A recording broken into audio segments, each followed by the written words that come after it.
bring you the second segment, part of this same topic and series. Okay, so moving on, we left off at the Zeta seal.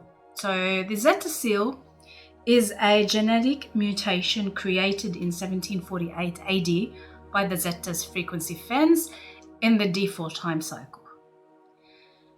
Zeta seal was removed by Guardians through astral realignment between 1902 and 1986, but traces of this fourth DNA strand mutation still appears in some humans as a Zeta seal that manifests as blocked D4 frequency.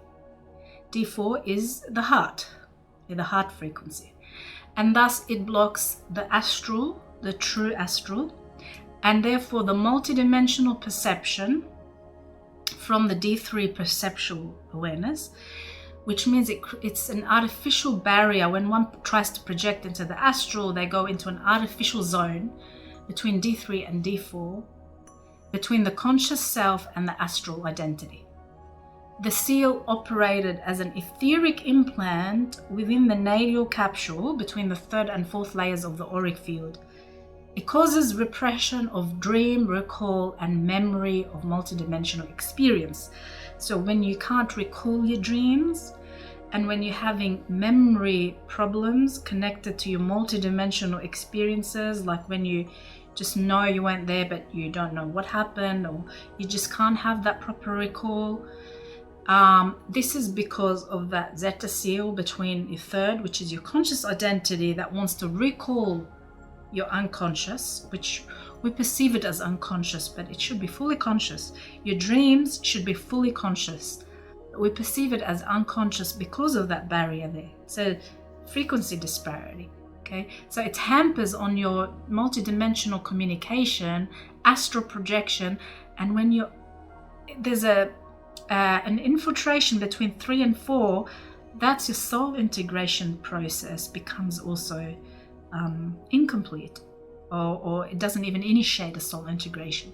Okay, the Zeta seal allowed the Zetas to electrically impulse human biochemical response patterns and behavior through subliminal manipulation of the bioneurological structure. So it's all these subliminals that they give us, and when you get false channelers, and they bring you this information and they say it like it's a fact, and they're getting it from the higher realms. They are getting it from that artificially inserted holographic reality that has been put there by the Zetas. So in 196 BC, ascension cycle began, and the halfway point is 2017 AD, which is the culmination of the stellar activation cycle. But in 1906, an asteroid was heading towards Earth. Azurite Council, the Elohim and Ra, allowed permission of non-direct intervention. So it was broken up by the Guardians, this asteroid. Only some fragments entered Earth's atmosphere in Russia. The second time it occurred in 1982, again it was broken up. 1926, the Zetas, the Zephiliums from planet something, began interacting with certain factions of several Earth governments. Just think of what happened in 1926. Who was there in Austria? And who was making deals with whom? Okay, and there was a few Zetas coming here to try and initiate this whole one world government, starting with World War II, and several projects by the Zetas, Dracos, were intended on destroying Earth's grids as well, to stop us from evolving and ascending. The Zetas were involved with Atlantis, and for a time with the colonization of Mars. Okay, and who wants colonization of Mars right now? So there's always someone still present and who's still pushing. In 1748, the Zeta set up a frequency fence.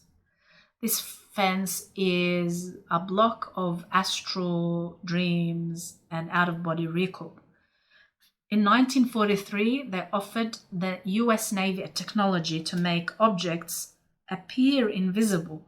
That was called the Philadelphia experiment. The Zetas had an ulterior motive. They knew that a manufactured Merkaba field would disrupt Earth's natural Merkaba fields, causing a rip in space-time. But through this tear, this hole, the Zeta brought in undetected their ships from which they fired electromagnetic pulses at the sun. This is how they hijacked the sun, disrupting the Merkaba field of the sun, causing the sun to reverse, becoming electrical, not magnetic. In 1949 to 1972, this caused the sun to behave abnormally with massive solar winds, and if the Guardians had not intervened, there would have been a major pole shift in the 70s and 80s. Now, the goal of the Zetas was to misalign the grids to enforce a frequency fence to stop humans from ascending. In order for us to ascend, the sphere of Amenti had to be placed by the Guardians and activated at the start, the latest, 2000, at the start of the stellar activation cycle. But it was there for 12 years. It was put in 1988, the sphere of Amenti. I believe that mission was unsuccessful, so that's why we have the starfire, like the evacuation now. Okay, so that was in terms of the Zeta seal. Now, on a much brighter note, I will explain this as I want to give it justice. I want to explain in depth the crystal seals used by the Guardians. What are they? What are the crystal seals? And why did the Guardians use them? Okay, one main thing you need to remember is at the onset of stellar activation cycle and during when the crystal seals start to open, how it works is when the stellar bridge aligns every 26,556 years, Earth time, eighth dimensional frequency is sent out from the metagalactic core in Orion. This stream of energy is called holographic beam or H-beam. The H-beam triggers the release of universal star crystal seals and those of the planets within them opening interdimensional stargates. Okay, so it begins like this. So every 26,556 years, there is an eighth dimensional frequency that beams called H-beam. It triggers the release of universal star crystal grids or seals on the planet. They begin to activate and they open interdimensional stargates between harmonic universes so that we may travel and evolve from harmonic universe 1 to 2. So ascension. Okay, I'll explain more in a bit. Morphogenetic field of the planet are held into the dimensions by morphogenetic crystal seals. Each planetary shield is composed of 3 crystal seals and 12 seed crystal seals.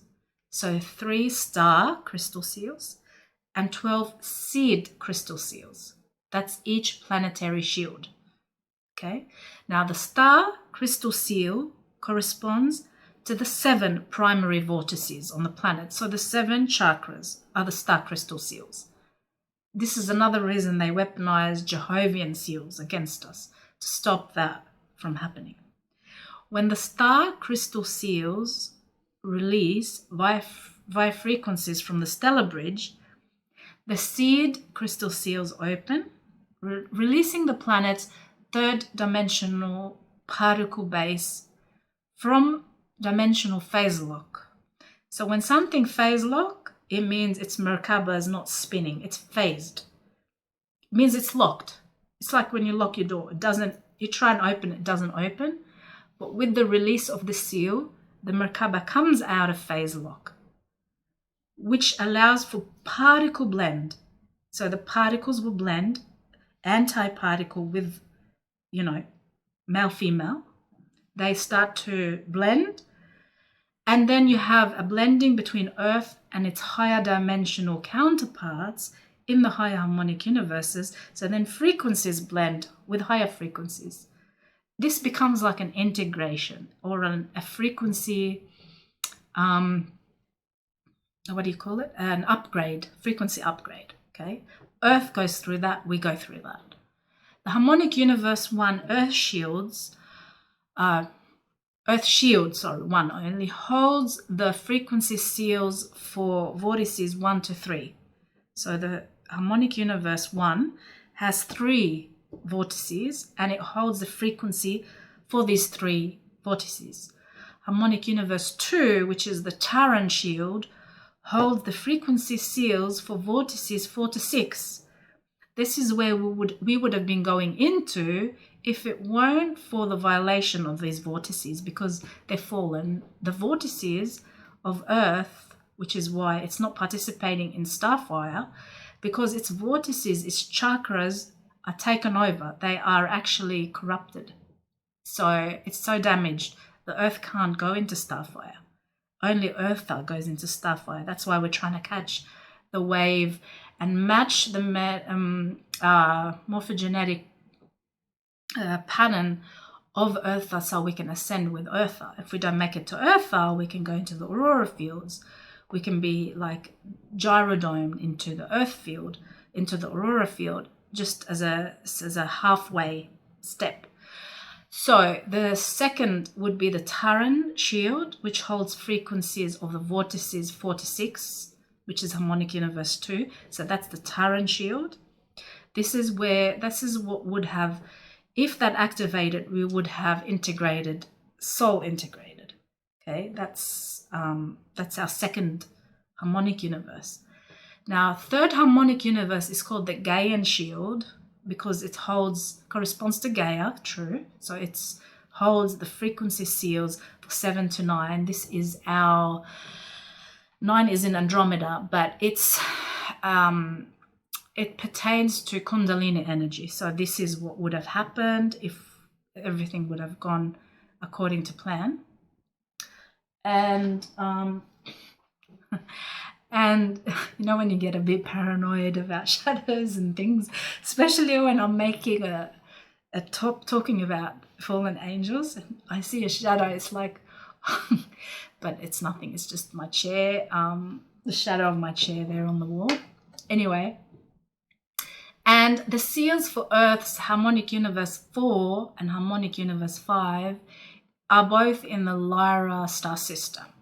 Now, the H-beam from Orion, from gate 8, strikes a tone within all planets in all galaxies. This is why 8 is super important, okay? And it strikes a tone within all the planets to enter a stellar activation cycle.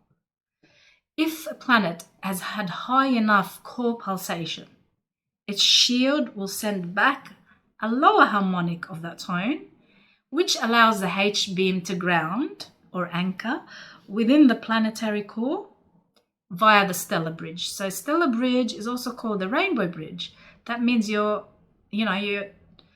going from a lower density level to a higher density level. So the Earth responds by sending a tone back, okay, a lower harmonic of that tone, and it responds, so it activates and it sends a frequency back, and that initiates the process of anchoring the frequency first, but then it begins the ascension.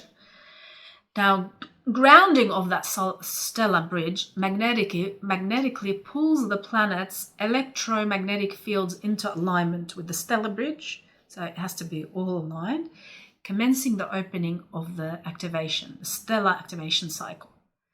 If a planet's core pulsation is too low, when this H-beam from Orion is released, the 3-star crystal seals will open in the shield and then close.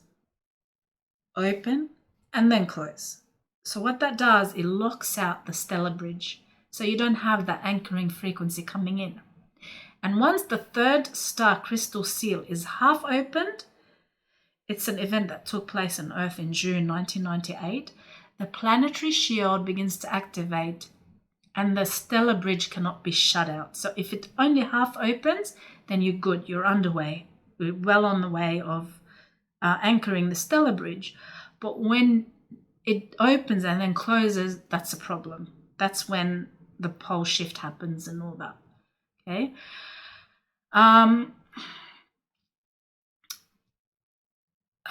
And once the third star seal is half open, so like I said, it begins the activation of the fourth star seal in the planetary shield of the harmonic universe above it, beginning process of aligning the planetary electromagnetic fields on a vertical axis through which the planetary shields will merge, creating fusion of the shields and space-time intersection of the planet's three harmonics.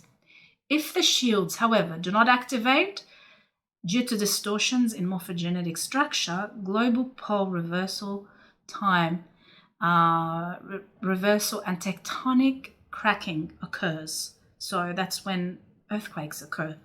The Yoni founders' races stopped the 22,326 BC sack just in time to prevent the pole shift. However, there's still drama. This is why the next one after that, which was scheduled for 2000 to 2017, this is a crucial time because we had to prevent the pole shift. We had to be here to anchor the stellar, and we had to be here to, anchor the higher dimensional, 12-dimensional frequencies and prevent the pole shift. And it was prevented in 2012. I believe it was due to the Rainbow Roundtables run by the Christics.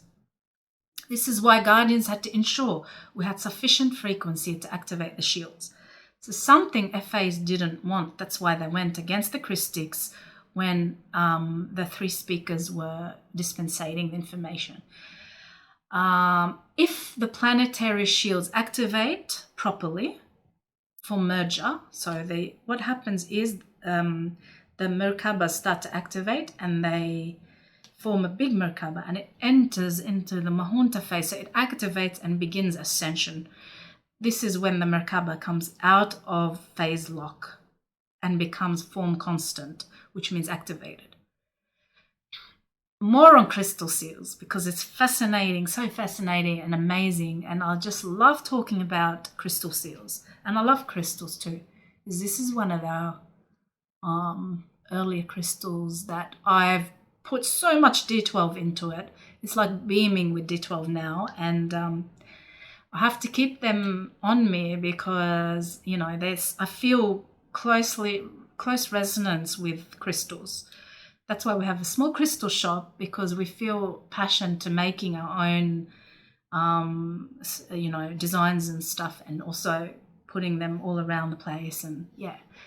Anyway, you have to be careful, very discerning with crystals, because improper use of crystals can also interfere with the D12 frequencies in Earth. So if you're not activating D12, putting D12 into a crystal and you just put like Reiki energy into it and you go and throw it in the Atlantic thinking that it's going to recode the grids there, then you're not doing a good service. There's a lot of grid workers doing improper work right now that I've talked about in false light, because they just don't understand, or they may be doing it on purpose, who knows.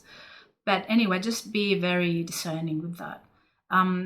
The speaker one mentions sodalite, this one, the quartz, and amethyst. They're the good crystals to use that you can recalibrate, and they will help with protection and ascension. Okay. Now, more on crystal seals and how they help, or how they were used by the Guardians for good, not for destruction, okay? Remember, crystals are magnificent technology, but it can be used either way. There's something called dimensional lock system. Dimensional lock system. Remember that. Dimensional lock system. We all know as above, so below, as within, so without. What happens in the Earth's shields and seals takes place in our bodies too, like in the case of J-seals. When we enter a stellar activation cycle, if Earth seals open, then our seals and vortices open up in our bodies. The chakras are the wheels, the vortices that begin recycling. Not recycling, they actually are, what's the other word? I know a word, powerful word to sum it all up, like how it transmits. Yeah. Anyway, Oh, I remember. Usually when I finish the session, that's when the word comes to me. But anyway, it's you know what I'm saying. Like the gist of what I'm trying to say is these chakras start to not even channel, but like flow with energy and send it to where it's needed. There's a word for that. I'm sorry, I can't think of it now. But we must have frequency that supports the opening of the body. Because if you don't, the body crashes, self-implodes like metatronic bodies that bardoa too quickly. You know, you can be frequency implode. You can. That's something that is generated when there's high frequency beaming and you're not ready to integrate it. I know we have a buffer zone. The buffer zone holds the frequency until you're ready. But it's like if you beamed with too high, like a radiation, for example, and you know, you would die, your body will implode. So when we are in the process of ascension and starfire, you have to have the right codes to be able to ride the frequency wave. So to protect us, the guardians put locks between dimensional levels and density levels. These effectively hold the structure of creation in place. So it's not to block you from ascending, it's to protect you so you don't take on too much frequency and implode. The star crystal seals serve as a function to keep the energies of the chakras apart, because each chakra runs on a specific frequency wave spectrum. We have different frequency wave spectras, or chakras, if you know chakras, how they work. Each one is represented with different color because colors are frequency waves. Each frequency waves has a tone, audible tone, sound tone, and an expression in light color, because light is a frequency. So the locks separate between those so that they don't all become muddled up and then you can't express yourself the way you're meant to. It's actually very dangerous too. In the body, the locks are called star crystal seals, which keeps the chakras separated. So you are made of crystal seals. These seals exist between one chakra and the next, but also between one harmonic universe and the next. So they keep the dimensional levels of consciousness separate from each other at a different angular rotation of particle spin to give us the projected illusion of third dimensional reality. So we don't freak out. So we don't wake up and think, where am I? Like imagine living in this galaxy here, or whatever that is. I can't see it very good.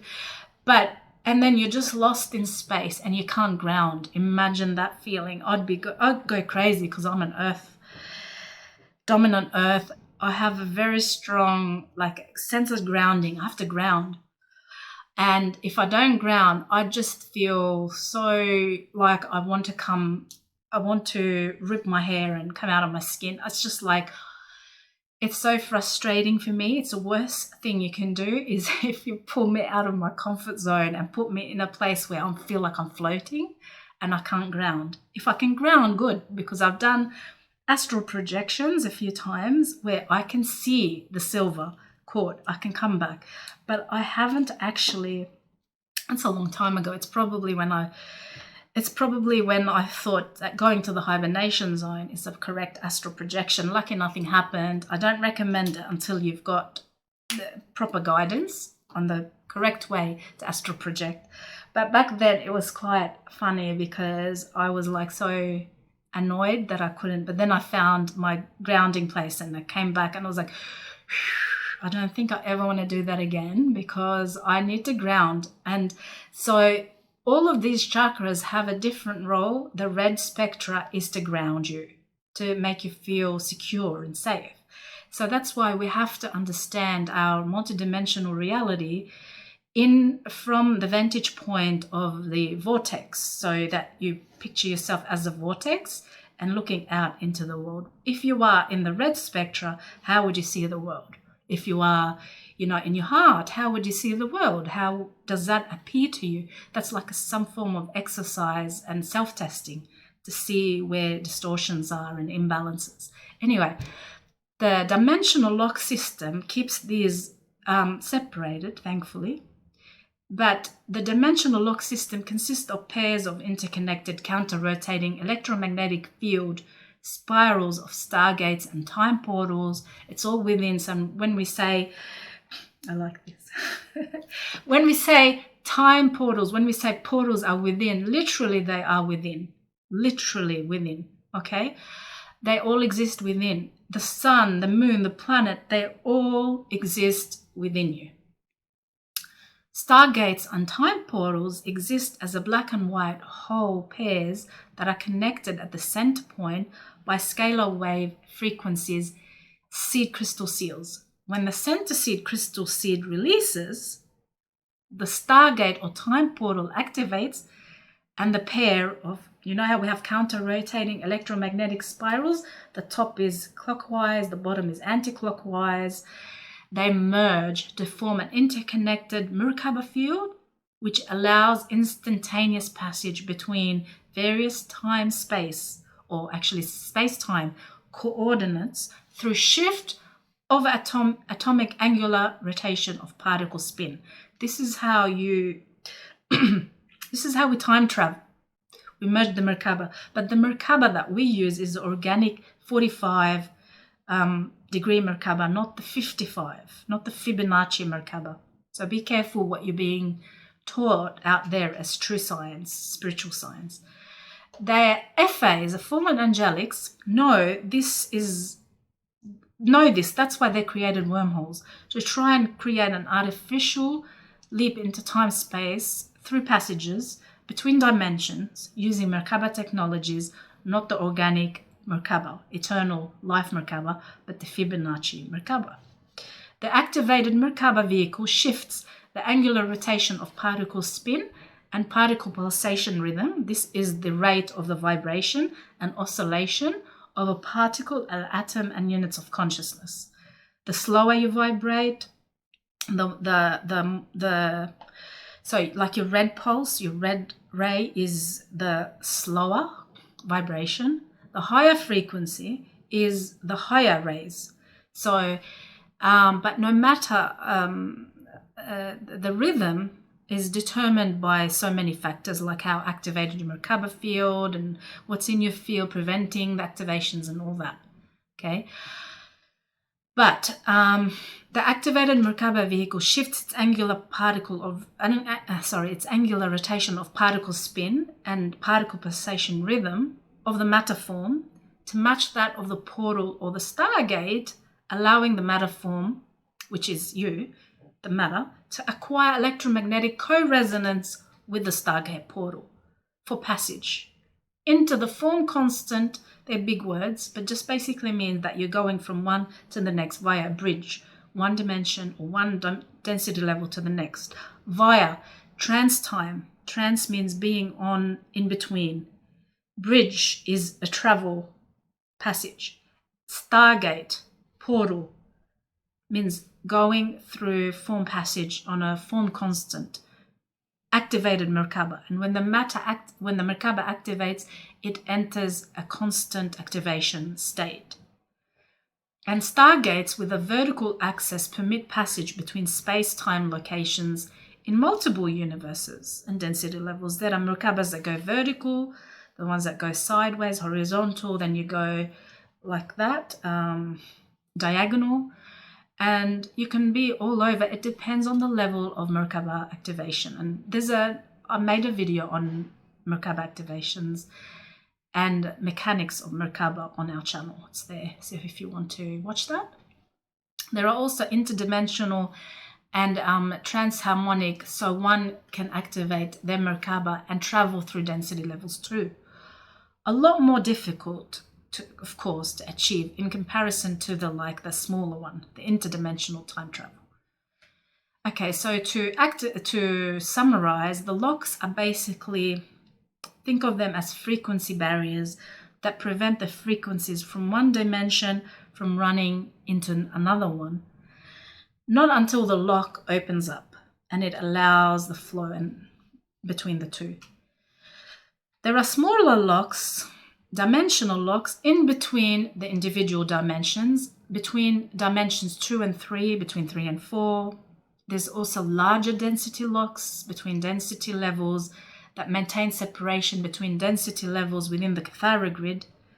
Now, to access these passages, we have a technology called the Veca codes, which are very specific mathematical programs that correspond directly to each of the locks. So your Veca codes are the keys for the locks to allow for rapid opening of the frequencies between densities.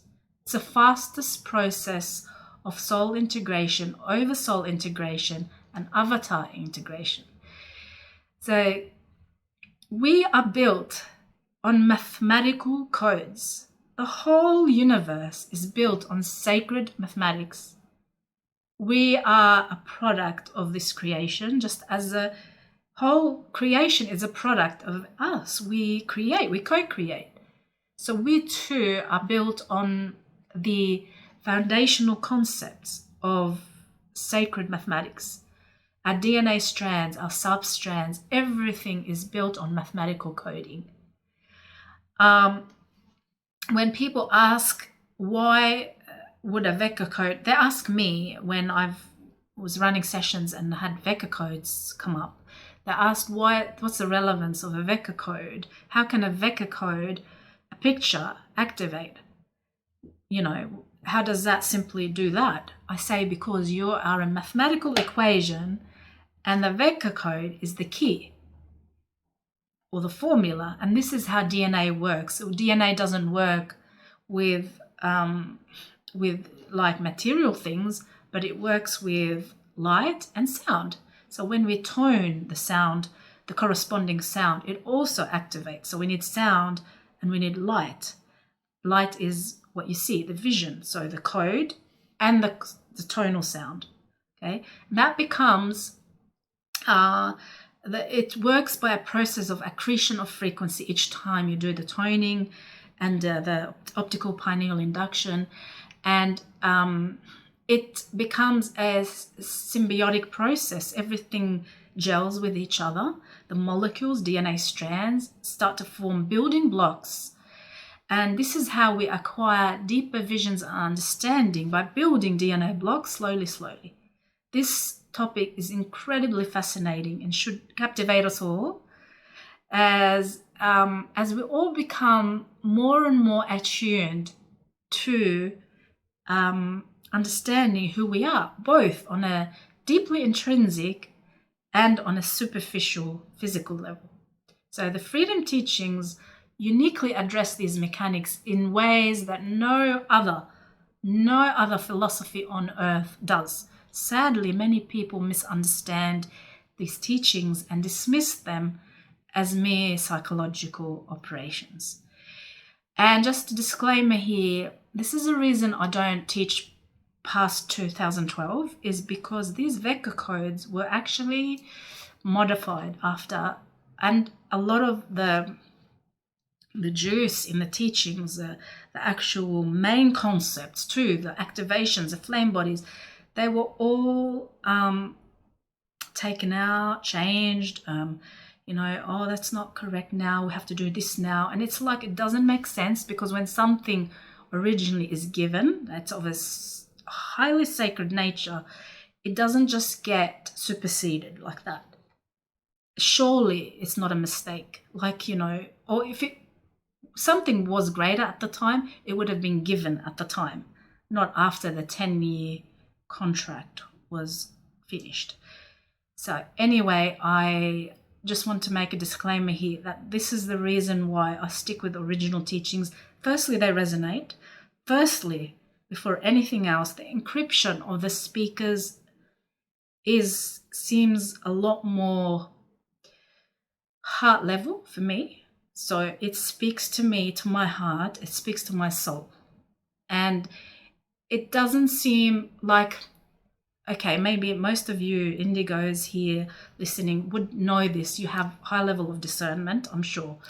And when you look at someone or hear someone's words and look in their eyes, you get a sense of either, okay, this person's speaking okay, charming, maybe good, fluent, whatever, but there's something that's just a little bit off, or maybe hidden intentions. If you can go a little bit deeper, maybe even you will sense what these intentions are. Some people not very good at that yet, because we've been desensitized for so long. So that sensitization is coming back online, but to some, this sensitization is coming back, unfortunately, a little late, when they've already been mind hijacked. I'm just going to say it as it is. So we have to be very, very careful and discerning. I'm one of these people that can look at another person or an entity and then discern straight away. It's like, okay, I like what they're saying. There's some truth, but there's an awful lot of untruth and hidden intentions behind it. I just don't see truth, purity, authenticity in the teachings after 2012. You can disagree if you want to. I don't care. I honestly do not care one bit if you disagree. That's totally your choice. But from where we're standing, I had to insert this as a disclaimer, because I get messages all the time. Why don't you teach to past 2012? Why don't you give me a break? Because I teach what I want to teach, and I'm not teaching. I am putting the information together. I'm bringing this out into the light. I choose what I'd like to teach. I'm not deliberately holding information. I'm disclosing everything that resonates with my soul. All this information so far is information that I highly resonate with. If I don't resonate, I'm not going to pretend that I do just to please other people. I'm not a people pleaser. I've healed from that a long time ago, okay? I don't do things just to please people and to get more subscribers like others do. That's why we have a small number of subscribers, and I'm very content with that, because I love you all and I highly value every and each one of you. But you have to be real in a world where fakery is dominating the world. You have to be real and true and authentic and not be a people pleaser. And I've upset New Agers, and I do not care one bit, not one tiny little slither of care do I care? Not one bit. I don't care, because this is me. This is what I stand for. We're authentic, at least from the level from where we stand, where we're standing, we know we're authentic. We say what we're going to do, and we do it. And we don't tell lies. We don't fabricate things. We're not out there to please people. We only hope that you're pleased with the work that we're doing and the way that we're communicating this works, because it's very, very sacred. That's the only thing that I care about, is that you find value in the work. Okay, the work that we do. And we're only two humble people who have been brought together as twin flames. We have a unified mission to bring this information out, because it's highly sacred and it's needed. It's not like we have a million years and it's just like, oh, if you want to do it, do it. It's okay for entertainment purposes. We don't have time. Earth is going to starfire in 2047. We're in 2025. We have 22 years to do some level of frequency adjustment. And it's our responsibility to go and tell others and bring them here to see it. If they don't want to stay, that's okay. We don't force anyone. So anyway, I just wanted to make that clear. So please don't message and say, why don't you teach past 2012? There's other people that do that out there, and we respect their path, their opinions. They call us dark-flowered. That's okay. They can call me dark-flowered. It's okay. I have very deep psychic abilities, and I see things that they can't compete with the things that I see, and I know where it's coming from. It's not coming from the hibernation zones. I've seen parallel universe, and 10 years later I've come to realize it's exactly how it is stated in the teachings, and I just couldn't believe that I've seen it before, 10 years before. And so I don't care if people say we're dark flowered just because we don't follow a specific teacher past 2012, if that's the same teacher. And I'm not going to go into details why I believe so, but I really don't think it's the same person. It's a different encryption, I'm telling you. It's a very, very, very different person there, a different being in there. And I can see a little bit into the etheric realm, and I'm seeing something different to the original. So do what you want to do with this information, but yeah, it's all out now, so now you know. And moving on now, and I forget where I was. I can clearly go on a tangent. So yeah, this is incredibly sacred, but no other philosophy on the planet, in the universe, covers this like the freedom teachings. Sadly, many people misunderstand these teachings and dismiss them as psychological operations, calling us names, and they can do whatever they like. It's going to fall on deaf ears because we don't care one bit. We're well set on our mission. That's all we see and that's all we care about. And you guys, that's it. Our community. Okay. However, the depth and profound nature of the freedom teachings are unparalleled. Try and provides comprehensive answers to life's most complex questions, like the freedom teachings. How could something so profoundly, so deeply, so deep, so enlightening be reduced to a psyop? That's just my 5 cents, as they say. So I think I'm going to wrap it up. It's the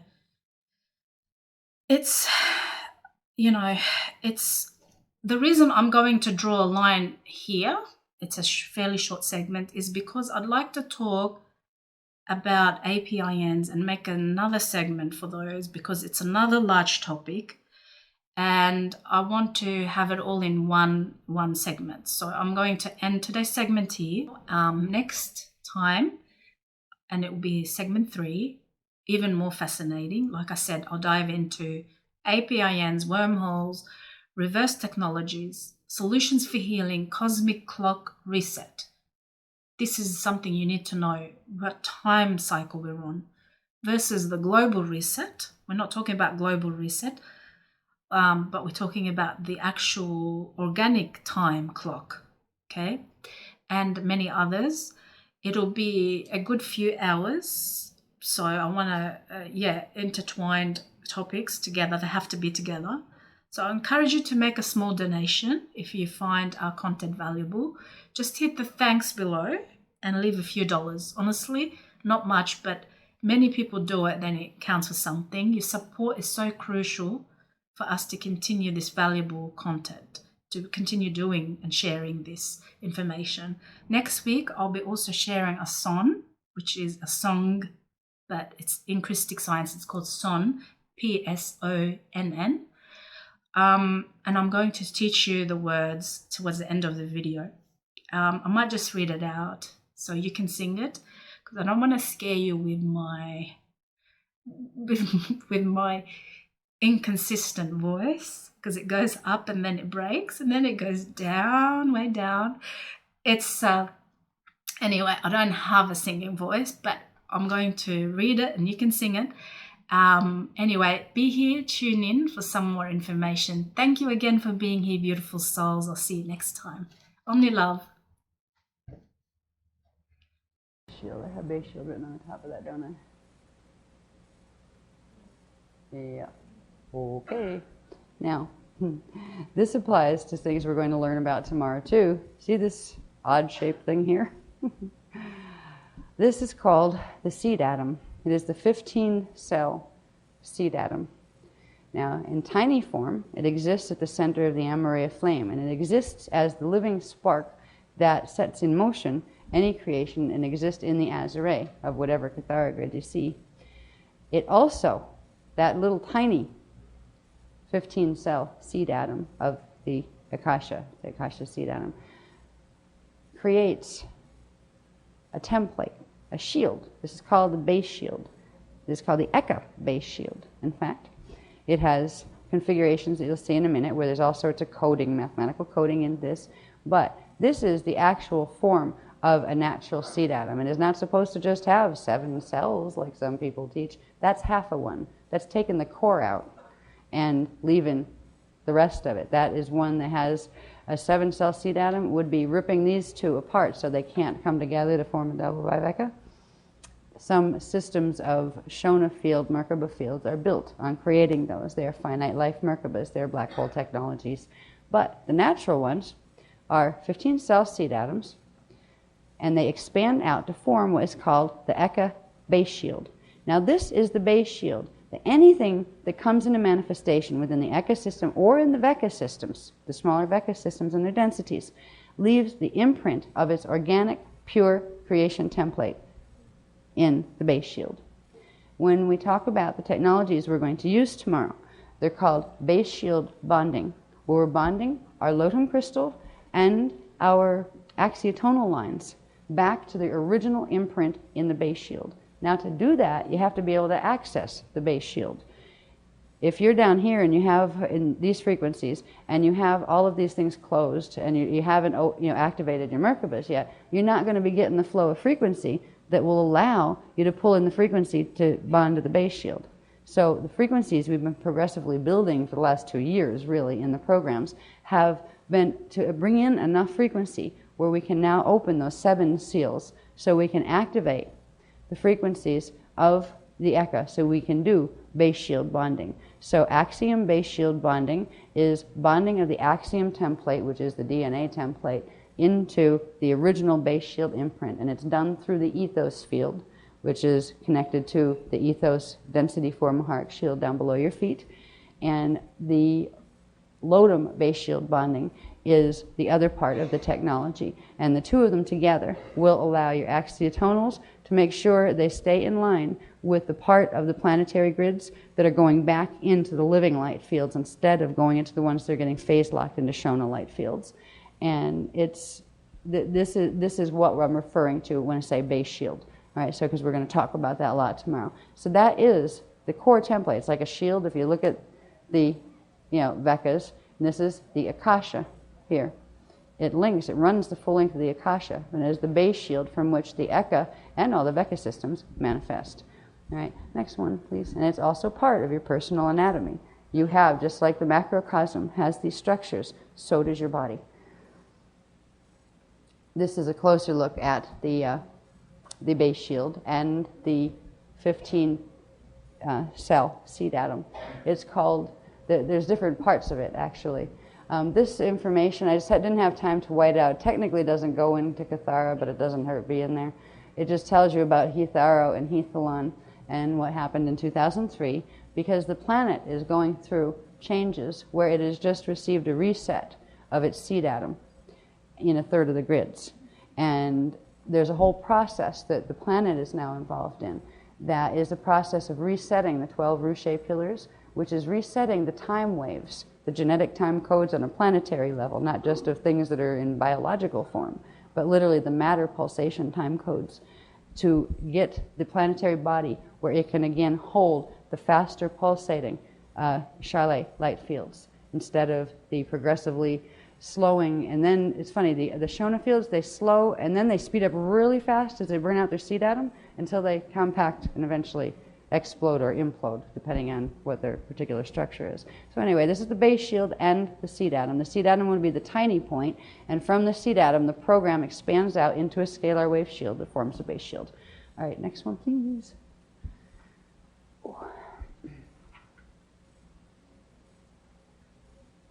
Oh, yeah. Okay. Looks like somebody bit it. Right. Now, this is an organic, meaning it occurs sometimes by natural causes, compacted Shona finite life Merkaba. All right. When certain frequencies progressively get distorted within the shields, at a certain point, the seed atom will begin to slow to the point where it causes the staff, which should be up here, it causes the staff to repel its connection and break away from half of Cathara Center 12. So you end up with half of Cathara Center 12 stuck on the Cathara grid and the other half broken off. This is the point up here in what's called the monad up here, that you would have the Christ spark forming right through here. And it breaks off at that point. Becomes a finite life Merkaba at this point. And so whatever is inside of it, whatever, remember you have a trion, a rayon field, and a trion field, and a meage field, and then the manifestation field, whatever. It could be universes, or it could be a single person, or it could be an atom within it. But it shifts axis following the rotation that it did have before from its parameter field out here. It shifts axis, and it's supposed to shift in the particle universe. It should shift clockwise. And it becomes a finite life form because it's no longer connected to the living core supply of frequency. When that that's coming from the monad that's connected to the Ecka systems. Now, it's basically breaking off the top of the staff, so it no longer has any more frequency coming in from the eternal life fields. When that happens, the Merkaba fields interact in a way where the one that's spinning the fastest, which in the particle universe would be the top one that should be spinning clockwise at 33 1/3, and that's the electrical spiral. In the particle universe, that would override the spin of the other one, and it would cause them both to go in a clockwise direction and pull together, compact, and phase lock, and they would become a same spin spiral set. Any same spin spiral set Merkaba is an anti-Christic Merkaba, because you cannot have a same spin spiral set while you have a natural living staff current running down the center vertical column. Okay? Once you have a same spin spiral set, it will continue to expand energy into its manifestation, expand itself while burning out its seed atom, because it can no longer reset the seed atom.